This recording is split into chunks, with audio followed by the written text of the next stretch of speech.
Welcome to the Prog Talks by the Progspace.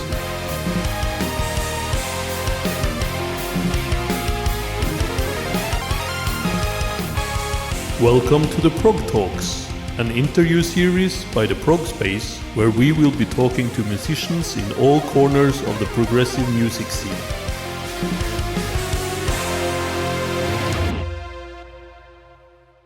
Welcome back to another episode of the Prog Talks. I'm your host, Dario. Thank you for joining us today again. As always, before we start, a little reminder, we're always very grateful if you check the link for a cup of tea, coffee, whatever, for a little donation so we can continue our work. That's always very much appreciated. But without further ado, I want to welcome today's guest, which is Sylvain Auclair from Canada, from the band Karcius. Hi, Sylvain. Hi, Dario. How you doing, my friend? It's been a while, right? We have met before, but that was, we just checked. It was almost 10 years ago. Yes. October 2012, when you played with the fantastic Heaven's Cry, your other band, at Prog Power Europe in Barlow. Yeah, beautiful Barlow.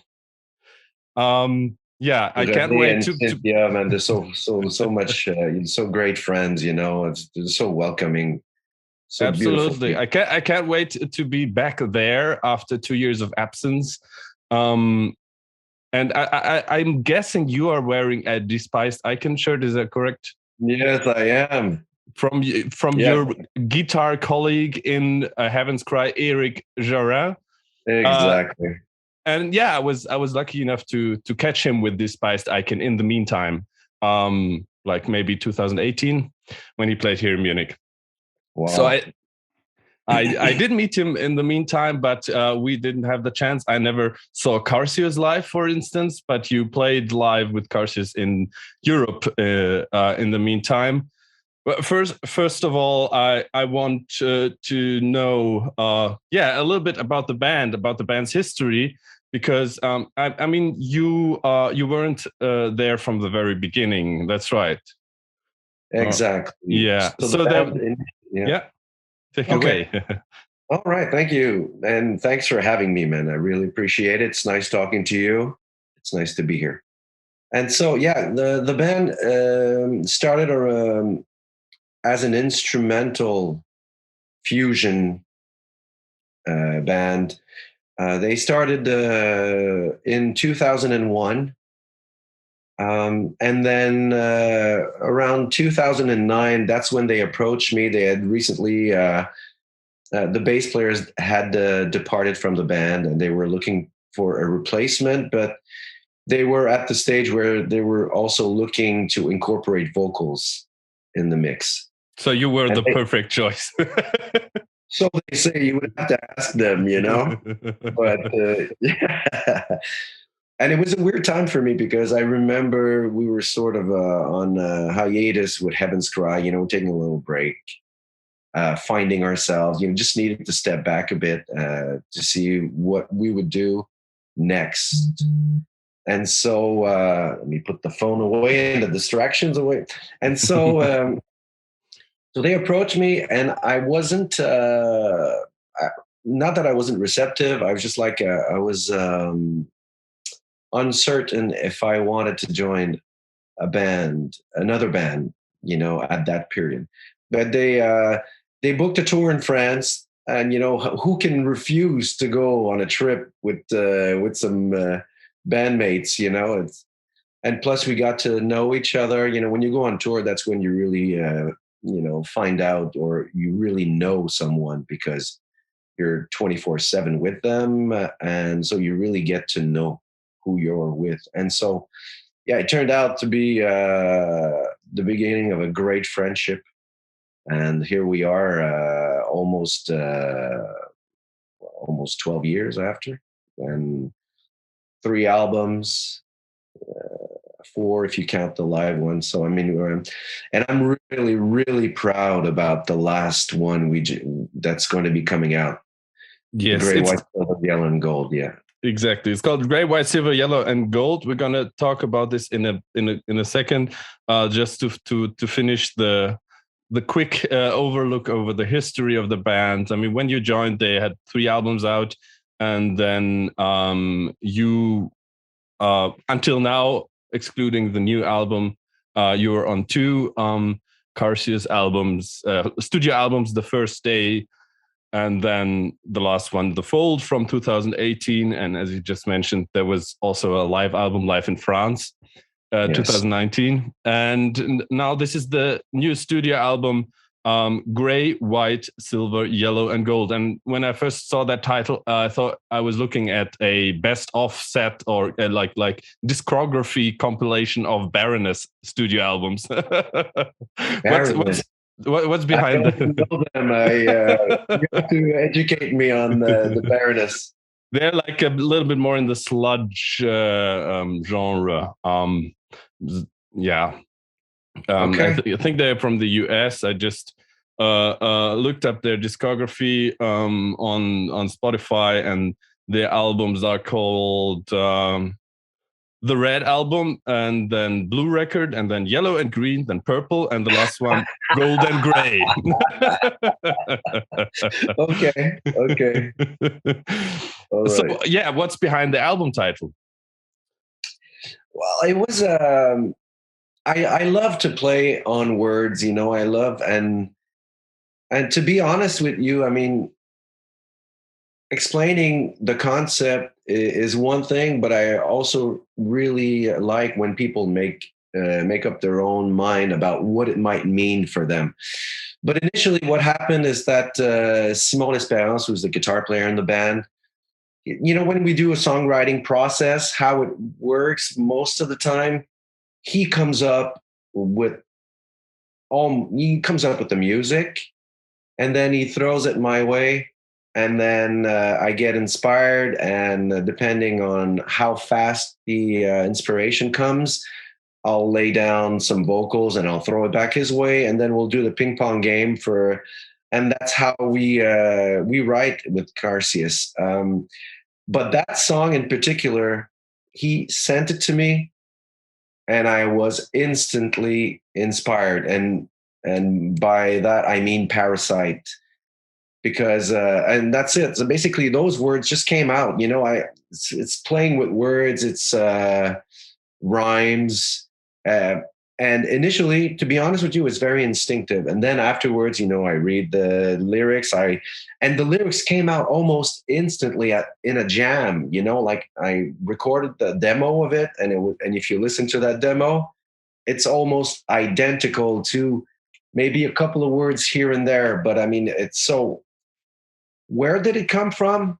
I have no clue. It's divine intervention. I have no clue. It's totally. I was plugged Thunderbolt cable directly with the universe. But what it might mean: gray, white, silver, yellow, and gold, orbiting around your soul. Billion-year-old Romeo, cover my body in gold. It could be interpreted as. The fold, because the fold is one concept, and this next album is like kind of like a sequel as far as the lyrics go, and kind of like a conclusion. So with the fold, as we start with a very soft and atmospheric song, and the album finishes with the fold, which is like super heavy or heavy. And this next album starts with heavy songs, and as it progresses, and then it starts to dilute in a more calm and just serene way. And it's basically, so we try to do a mirror and finish the story of this character, which is like a monster detective or whatever. But the thing is, we're not too sure if it's actually happening for real or if it's all in his mind, if he's under the influence of chemicals. And that's sort of like the abstract thing that I like to play. I love to paint pictures and scenes, almost like a movie, where you have the setup, and the music, is complementary. It's so gray, white, silver, yellow, and gold. To tell you what it might mean, it could mean like an acid trip. It could mean a power trip. People that are in power, that are power savvy, control savvy, and you can interpret it in so many ways. Yeah, it's you just mentioned it. It is the album opener, the first song Parasite, and was also the first single that you released last December, right? Yes, exactly. But you already mentioned kind of the my second question, which would be more about the music and the mood of the music, or also the heaviness in particular. Because that's exactly what I felt when I was listening to the Fold, and then having like hints of heaviness in the penultimate tech, Burning My Dreams, and then like going full on heavy for the title track, The Fold, and then you go into Parasite, and this is basically by far probably the heaviest song in all of Karcius' discography so far. Mm-hmm.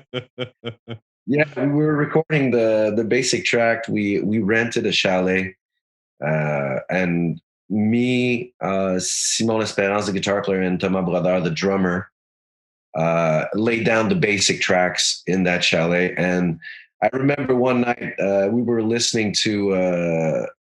We had recorded the basic track for The Ladder, and as we were listening back, Thomas just like said, "My God, this is so heavy!" Like he was surprised, that how heavy the new album was turning out to be.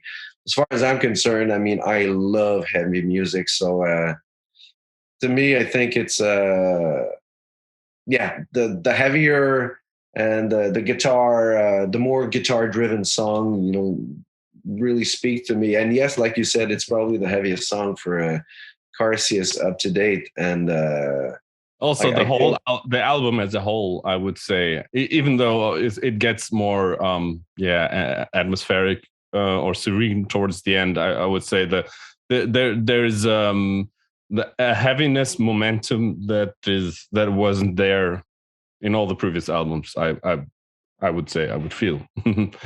But yes. you said you like guitar driven music. Of course, Despised Icon is not exactly your Flower Kings or Marillion, right? No, but then you have to expand your horizon, and you have to be willing, as far as also if you're a music lover, or if you're a songwriter, I think it's always good to listen to different styles and genres, and hopefully enjoy it and get influenced by that. The funny thing is, when I look at there's like a lot of progressive bands. Traditionally they would soften like over the course of their career.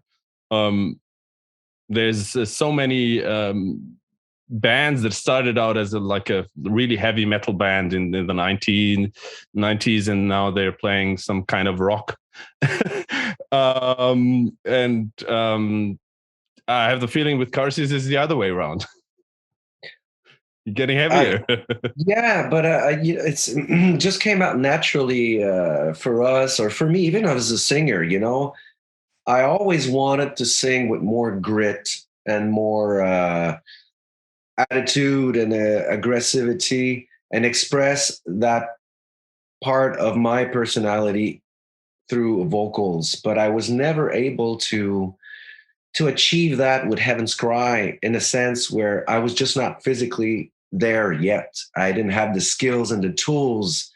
I remember I would try to, I'd listen to Pierre sing, and I would envy him. I would envy his grit, and his voice. I was like, I cannot do this. He tried to show me, but I guess it wasn't there. It wasn't formed, And so by trying and trying and trying, eventually, you as in the singer world, you call this the false vocal cords. that eventually form on top of your actual vocal cords. And then you can start to access that. And so I did, but in small increments. And as I was doing it more and more, it started to feel more natural. And I started to feel less tired every time and start to build endurance. So therefore, that allowed me to access that and bring that in Karcius music, and on the last track, The Fold, to have more grit. And I was like, maybe, I can express that now, And so with the last album, this new album, the music and the demos, had more grit into it, and that's, I guess, naturally we just move in that direction where it started to get heavier, get more guitar oriented. I guess it felt like a natural progression. Like you said, if you get older, you might get softer, but not in this case.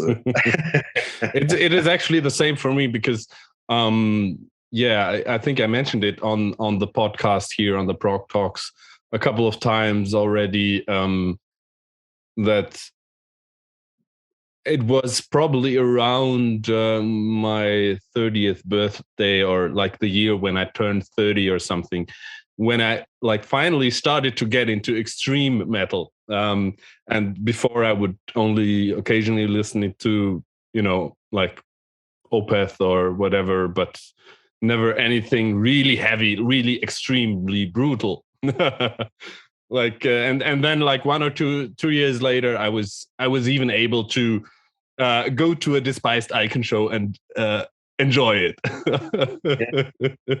But you started talking about your vocal performance and your singing technique and all that, and that's actually also something I wanted to dive in a little bit, as with Heaven's Cry, you kind of got this very, very unique dual vocals thing going on with Pierre Saint-Jean, which is, I think, still quite unique in the scene.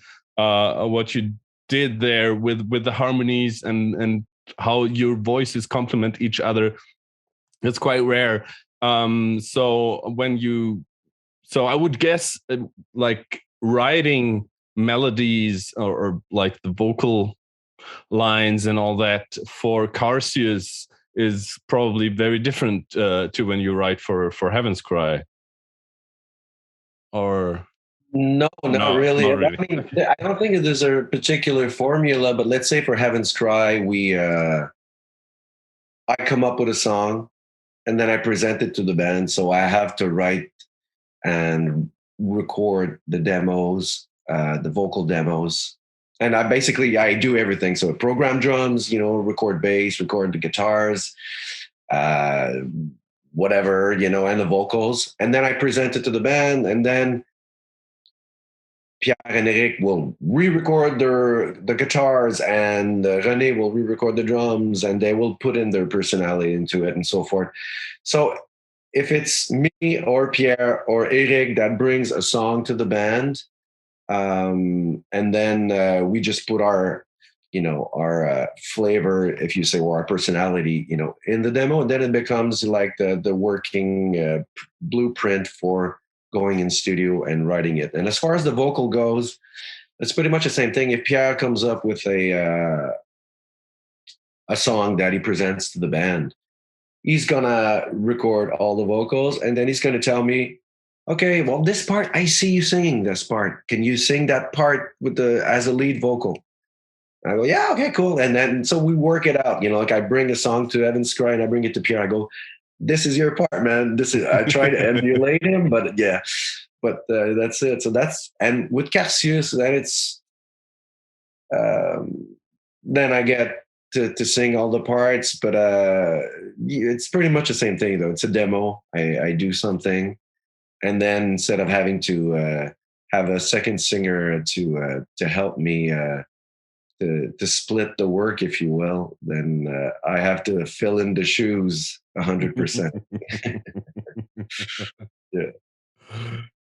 All right. Yeah, we already mentioned the heaviness and all that, and you told us about finding your gritty and heavier voice over the last years. A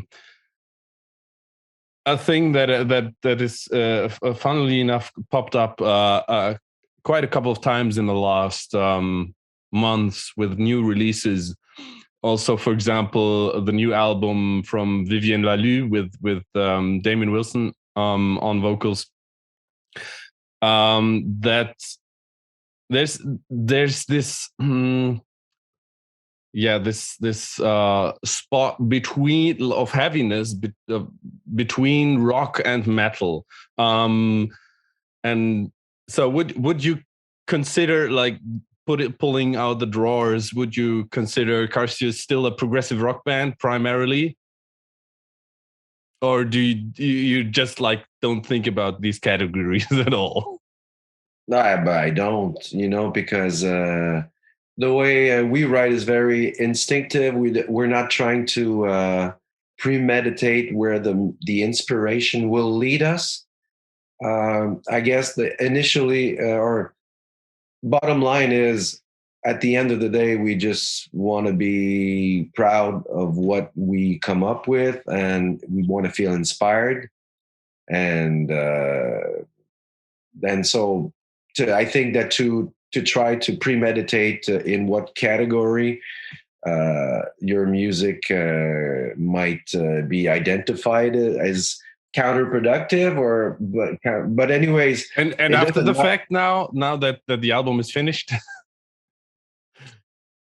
I'm happy that it sounds more metal, to be honest with you. So I definitely am a happy camper here, and I'm looking forward to see where we're going to go next. But yeah. I'm definitely a heavy music lover. Always been. I remember younger, I used to trip on all the Anthrax and Metallica and so forth, the thrash metal bands, man.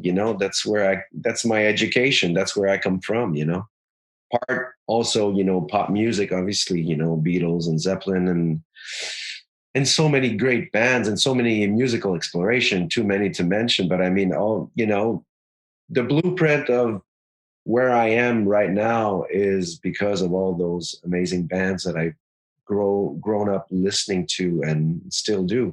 And you mentioned Opeth, in the heavy music, it's very recently that I discovered Opeth. When they came out with Pale Communion, that's when I really got the foot in the door for me. That's when I started to, because prior to that, I was not into the heavy and the guttural vocals. I just thought, I want melody, but now I get it. And thanks to Opeth, because they have those melodic parts as well, and the equilibrium, between and the musicianship and the songwriting. I think as a huge Opeth fan, I think that's a wonderful start to explore the Opeth universe a little bit more. But yeah, Opeth used to be one of the very, very few bands with growls and guttural vocals I would be able to take. Kind of like how spicy can you like stand when you're going for food or something. Maybe a little bit like that. But yes, since I've discovered Mikael Åkerfeldt's amazing voice on Arian's The Human Equation back in 2004, I've been a huge Opeth fan, but it wasn't until about 10-11 years later that I really started to get into the extreme prog metal, as I just mentioned a little bit earlier in this interview, which is I think still a quite curious development of taste. If you are enjoying this interview, please head over to theprogspace.com for more reviews, articles, pictures and interviews all about progressive music. You can also find us on Facebook, Twitter and Instagram. theprogspace.com.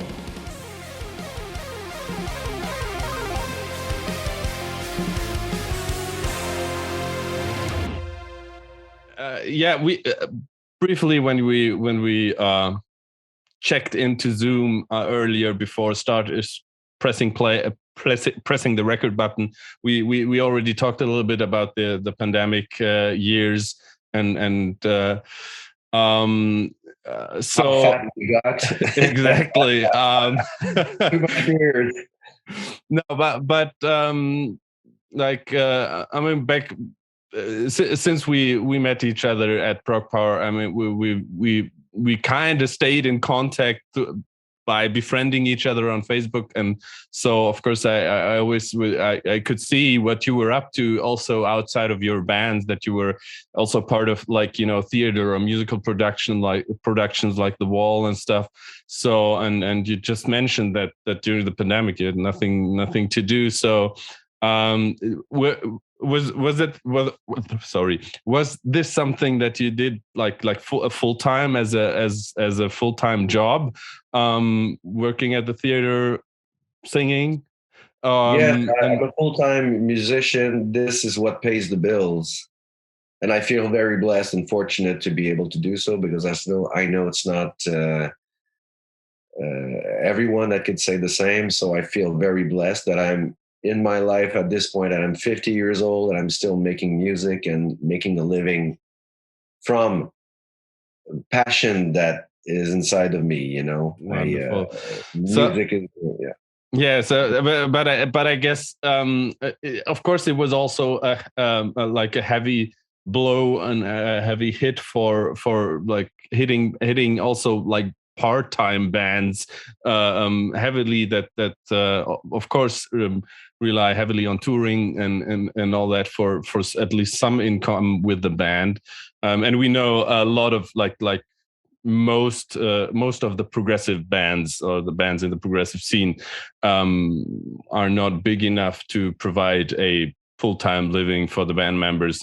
But I guess for you as like a full-time musician, as you mentioned, it must have been like really hard. Like exactly 2 years ago, it started, right? Here in Germany, I remember it was around the 15th of March. So today, as we record this, is 9th of March. So almost exactly 2 years ago, it got serious. So Yes. yeah, how did you manage to survive this time, if I may ask? Yeah, well, how did I manage to survive in this industry this far? Also is pretty much the same answer. It is, you have to diversify yourself when you are working in the music business, because, you know, if you rely only on one band or one situation for income, and then that situation comes to a stop, then you're in trouble. So I do a lot. I two bands. And then two original bands. So what really saved me mentally, I would say, Karcius was already in the process of songwriting and recording. We were almost at the point where the demos were done, and we were getting ready to go and record the basic tracks of the album. So creativity really saved me. And also, um, that's it, to have the opportunity to have friendship, you know, in a band, you know, it's one of the most important things, you know, it's friends for life, you know, even in Heaven's Cry. And I have other, here we call them tribute bands, which is bands that will, let's say, play the repertoire of a particular artist, you know, and then you go and perform live, and people enjoy that. They go, let's say, I have a Super Tramp tribute band that I play in, so people come and see me sing Tramp songs. I have a Sting and the Police tribute band also, so I do that. And I have also Pink Floyd, like you said. I have a Pink Floyd tribute band. I actually, right now, I'm playing on Saturday with Sébastien Cloutier, who's the keyboard player in Karcius. He has a Pink Floyd tribute band, and he asked me to join in because his bass player couldn't be there. because of obligations. And so this is my 5th Pink Floyd tribute band that I play in. So just so yeah. So tribute band. Yeah. Yeah. Wasn't there a Metallica tribute band like called That's Alcoholica, Pierre. or was that Pierre's? That's Pierre's band, Okay. Alcoholica. Yeah, for sure. They've been together for more than 20 years, man. It's crazy. Wow. They're a legend here in Quebec in the in the tribute band arena, if you will. Yeah. So that's it, and so there's that. So I got tribute bands, I got original bands, I do vocal production. I have 3 companies that hire me to record karaoke guide lead vocal tracks. Okay. So, That's whenever cool. you go to karaoke and you listen to the karaoke and, you go and you want to sing and all of a sudden, you're not too sure what's the part like. And there's going to be like a faint lead vocal in the background. Well, that could be me. And the backup vocals also that you got to reproduce. And, so I do that.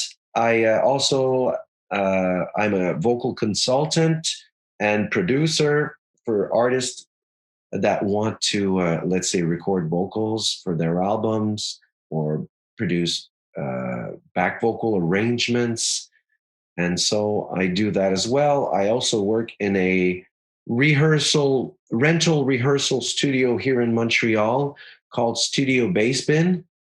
It's basically 7 rooms where people can come in and rehearse. All the equipment is there, the drums, the amps, the PA, the microphones. And so I work there, set up the band, do sound check for them, then let them rehearse and so forth. So you have to diversify yourself. And so that's pretty much what I did to be able to keep earning a living in the music business. Yeah, that's right. Yeah. And but now, as you said, you got a gig coming up, and so luckily we're hopefully looking at the tail end of this, and there's gonna be more live music moving forward. Is there any plans for Karcius at this point already with a new album release? Yes, we're actually doing the record launch party. Not this Friday, but next Friday, March 18th. So we're doing that. So it's a concert. It's because of the pandemic, they here in Quebec they limited the access of to a certain amount of people. So here the limit was 250 people. So we Same have here. Okay. So now the event is sold out because it's 250 people. But now they're talking about, because the restrictions are going away. Sorry. So they're talking about maybe opening up new tickets. So we'll see what comes with that. Cool. Yeah. So, yeah, it's again, it's the same here. Like we're for times we were looking at limited capacities like 50% or 75%, and the restrictions are also slowly reduced, even though the numbers here are going up again. So yeah, we'll just have to deal with what's coming next when we see Yes, what's coming exactly. next, when it's there. I believe that. At the same time, I mean, what's most important is people's safety, and that we take care of one another, and then the rest, is icing on the cake. So I mean, hopefully, yes, definitely, we can come back to a more natural world, even though everything is going on right now, and you're like super close to the war there, man. It's just crazy. It's just insane. Yeah, it is. Yeah, what can I say? Everyone knows what's going on in the world right now, and it is a lot of it is not good, unfortunately. Quite the opposite. We just hope for the best and treat our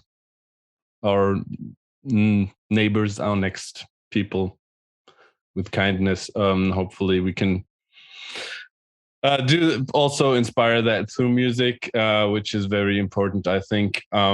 and also helping a lot of people through difficult times, no matter where they are, no matter in which kind of difficulties they are. It is very, very important. As you said, it helped you also like to stay creative. It helped you stay sane throughout the pandemic. Yes, totally. Yeah, I really hope we can see you here in Europe again. At one point, I mean, you played a couple of times with Karcius with Heaven's Cry. It was. Were you able to play a couple of gigs around Prog Power? I don't quite remember. Or was it just the one-off? No, it was a one-off. Actually, back in 2002, I think we were there for the first time. Yeah, we did a couple of gigs. We did one in Belgium, one in Denmark. We did one also in Germany. What was it called? Maybe you can tell me. It was an old train station that was converted into a concert hall. I don't remember. That was in Essen. Yeah, I was never in Essen, but I think I have heard about it. But yeah, 2002 was too early for me. I think 2002 might have been my first prog metal gig. I was like 15 maybe, and I went to see Dream Theater with my dad. Yeah, great, man. And the second gig I was going to with my dad was actually Roger Waters. Mm-hmm. Yeah. In Köln. Anyway, yeah, we're talking about live music. We're talking also about like what you've done with Heaven's Cry before. Is there anything going on with Heaven's Cry? I mean, it's been a while since the last one, right?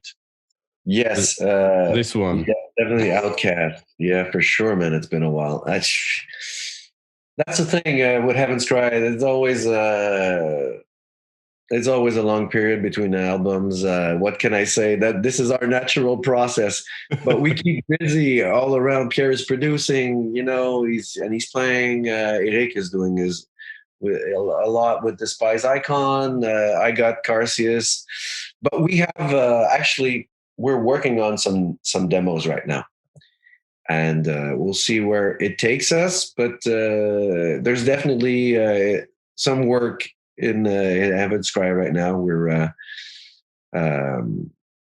building some songs. Hopefully, we'll have something to present maybe next year. Hopefully. All right.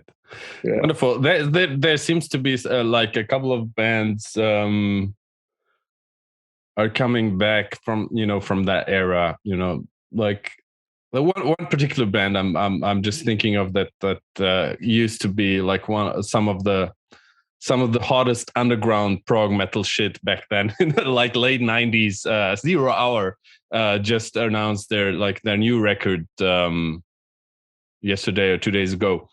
I think even though it was kind of in retrospect, but in like actually while you guys were on a hiatus, I discovered these two beauties here.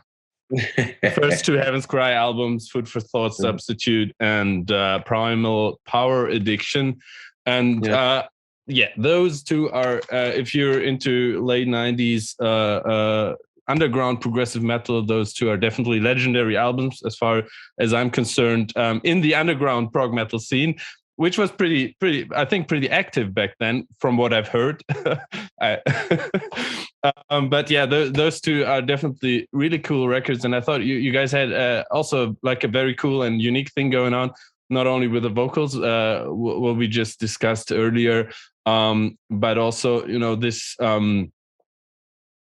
this mixture, this melange of kind of technical stuff, but then also in the vocal melodies and harmonies, there's like some weird AOR thing going on sometimes, and I don't know, that I think it was quite unique.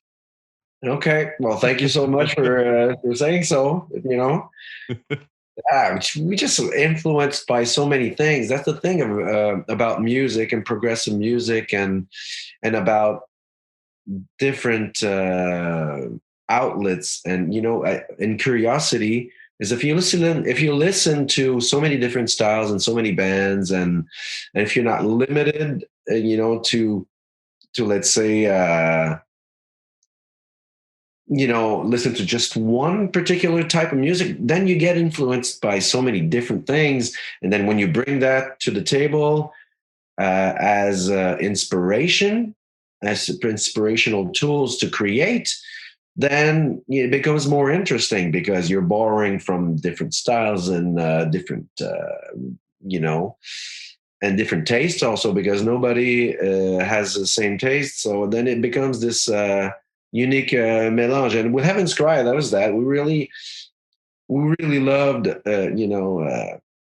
technical bands, but also we listened to so many different other bands, and the vocals was always the initial, idea between me and Pierre was always to form a band where you would have at least two lead singers. We used to listen to Styx. We used to love all the bands with multiple singers, the Beatles, it's Kansas, and we love the fact that when you would go see these bands live, they could actually reproduce the whole thing. The guy that was doing the backup vocal was actually a lead singer, and he was good at it, and the harmonies were on the ball, and they were accurate, and that's it. It's just, yeah, it's Heaven's Cry is definitely a unique mixture of inspirations. I mean, when I look back at it,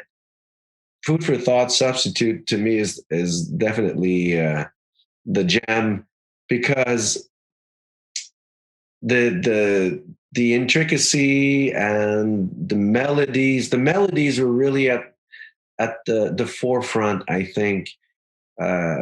And with Primal Power Addiction, I think we just we complicated the whole thing a bit, I think.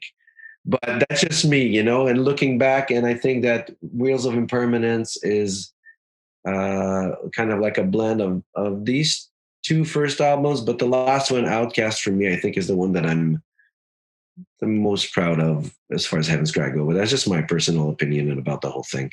Well, on Primal Power Addiction, at least you got a really beautiful ballad with The Inner Stream Remains, where you play the fretless bass, and that reminds me that when I was seeing you guys play live at Prog Power Europe, and also like before seeing you there, I was quite heavily listening to these albums, and I remember that like your bass playing was always like is very pronounced. Also, not only the dual vocals and stuff, and but also your bass playing. And then I remember that because you were quite the unique bass player, and at that time I was asking you for a pick, because you're playing mostly with a pick, right? And Yeah. then I remember you told me that your picks are very, very rare, because they are made out of old drum cymbals, and that's because because of that you couldn't give me one. But it's true. I don't use that anymore. So if I see you again, I'll give it to you. Wonderful. Yeah. Now I use regular plastic picks, because I found out that the sound is a bit too aggressive now. I mean, I changed a bit the color of it. I love to get an aggressive bass sound, but it's got to be round, and his taste. You evolve, you change. So now I'm at the place now where I don't use the metal pick anymore. Yeah, but if you listen back to the albums, that was definitely this unique sound that you were getting out of at that time, and that would also fit the songs, of course, the heavier songs. And I think it's for bass. It's in a metal band, especially. It's always hard to kind of cut through the distorted guitars and the loud drums. Yeah, yeah, definitely. I have to play with a pick. If I play with my fingers, you'll never hear me. You just hear like a rumble in the background. But, yeah. Definitely, the pick will cut through the mix, and it's more precise. It's more percussive. I mean, it's just me. I mean, I'm not super good with the fingers. You got amazing bass players out there. That they'll cut through the mix. And they'll play with their fingers. So I think it's a question of also the tools that you have and the ability. So for me, it's easier to use the pick. I don't have a lot of strength in my fingers, and it's just the way it is. Yeah. Wonderful. That was a really interesting insight in your creative music world. All things Karcius and Heaven's Cry and tribute bands, and of course your theater work covered somehow. Thank you so much for joining us today, Sylvain. It was absolutely a pleasure to talk with you about music, about the thing that we love most, I guess. Thank you so much, Dario, man. I really appreciate it. Anytime, my friend. Wonderful. You guys out there, don't forget to like and subscribe Karcius on all the channels. Also, Heaven's Cry if you're into more technical, heavy stuff. And maybe there will be some updates in the future at one point. But of course, today we were talking mainly about Karcius because the new album is about to drop. It is called Gray, White, Silver, Yellow, and Gold, dropping on March 18th. Go check that out and buy it. Before we go, one last reminder of that cup of tea, coffee. Donation is very much appreciated and helps us keep the Prog Talks going. And the Progspace, you will find all the links to the bands and of our own socials, of course, everywhere in the description. As always, please like and subscribe. Leave a comment if you liked what we're doing. And thanks so much for listening. Thank you for sticking with us. Take care. Until the next time, and keep spreading that prog love. The Prog Talks, produced by the Progspace. Main host, Rune Belsvik Reinås. Produced by Rune Belsvik Reinås, Vanessa and Matthias Kirsch. All graphics and animations by Vanessa Kirsch. Intro theme by Giuseppe Negri. Outro theme by Zach Munowitz. This was the Prog Talks by the Progspace. See you in a week.